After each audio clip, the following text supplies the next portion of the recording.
Lyca production Subaskaran மற்றும் red Jain movies தயாரிப்பில் உலகநாயகன் கமல்ஹாசன் நடிப்பில் பிரம்மாண்ட இயக்குனர் சங்கர் இயக்கத்தில் இந்தியன் 2 உலகமெங்கும் வெற்றி நடை போடுகிறது.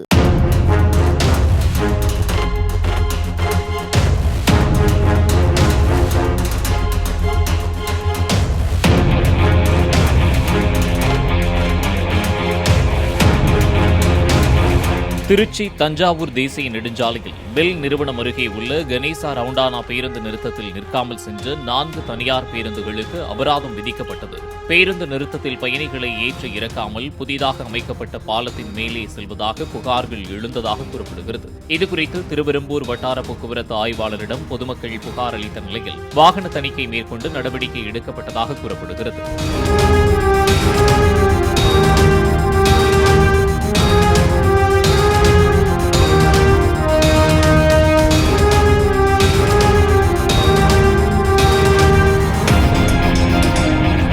லைகா புரொடக்ஷன் சுபாஸ்கரன் மற்றும் ரெட் ஜெயின் மூவிஸ் தயாரிப்பில் உலகநாயகன் கமல்ஹாசன் நடிப்பில் பிரம்மாண்ட இயக்குனர் சங்கர் இயக்கத்தில் இந்தியன் 2 உலகமெங்கும் வெற்றி நடை போடுகிறது.